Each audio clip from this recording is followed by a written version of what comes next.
মানুষজন, আজকে আমি আপনাদের শেখাবো কিভাবে আপনি এমএস ওয়ার্ডে একটি লেখার মধ্যে যে কোনো পিকচার অ্যাড করতে পারবেন। ঠিক আছে, তো দেখেন আমার এখানে একটি লেখা আছে, আমার চ্যানেলের নামটা আছে। এখন এই চ্যানেলের নামটার মধ্যে কিন্তু আমার একটা পিকচার আছে। তো আমি এটা কিভাবে করছি আজকে আপনাদের সাথে সেটাই শেয়ার করব। ঠিক আছে, তো প্রথমে আমি এটা ডিলিট করে দিলাম। ডিলিট করে দেওয়ার পর আপনি প্রথমে ইনসার্টে যাবেন। ইনসার্টে যেয়ে এখানে দেখেন স্মার্ট আর্ট নামে একটা অপশন আছে, এটা ক্লিক করবেন। এটা ক্লিক করে আপনি এই যে দেখেন এই ফার্স্ট এটা সিলেক্ট থাকা অবস্থায় আপনি জাস্ট ওকে প্রেস করবেন, এমন একটা বক্স আসবে, তাই না? এখন আপনি একটা এই মানে একটা বক্স রেখে আর বাকিগুলো সব ডিলিট করে দিবেন। কিভাবে? এই এক একটা করে এভাবে ডিলিট করে দিবেন আর এই একটা রাখবেন। এখন এই যে এটার মধ্যে আপনি যে কোনো একটা নাম লিখবেন।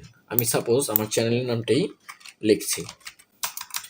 সরি, এখানে বাংলা ফন্ট সিলেক্ট করা ছিল এই জন্য এমন আসছে। ঠিক আছে, দেখেন আমার চ্যানেলের নামটাই দিলাম। আপনি যে কোনো একটা নাম দিতে পারেন এবং আমি এটাকে আপনি একটা গাঢ় ফন্ট দিবেন, কারণ গাঢ় ফন্ট দিলে আপনার পিকচারটা কিন্তু সুন্দরভাবে আরও বোঝা যাবে। ঠিক আছে, তো আমি এটাকে একটি গাঢ় ফন্ট দিচ্ছি।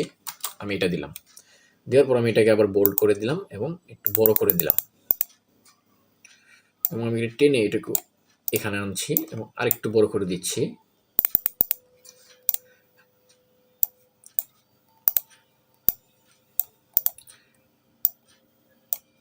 আচ্ছা,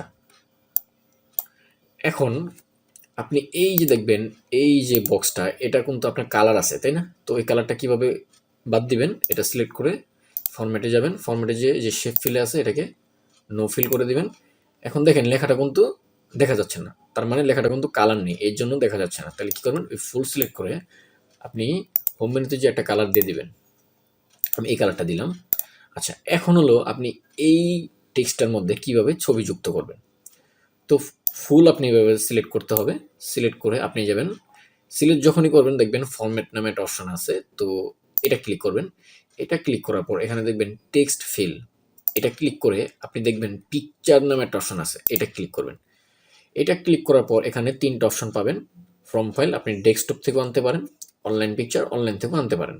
তো আমি ডেস্কটপ থেকে আনবো, ফ্রম ফাইলে ক্লিক করব। এখন আমি একটা পিকচার আনবো, আমি যে কোনো কিন্তু পিকচার আনতে পারি, আমি আগেই বলছি।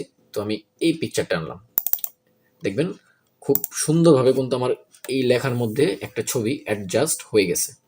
ঠিক আছে, তো আপনি যে কোনো লেখার মধ্যে কিন্তু এইভাবে জিনিসটা অ্যাডজাস্ট করে নিতে পারেন। কেমন?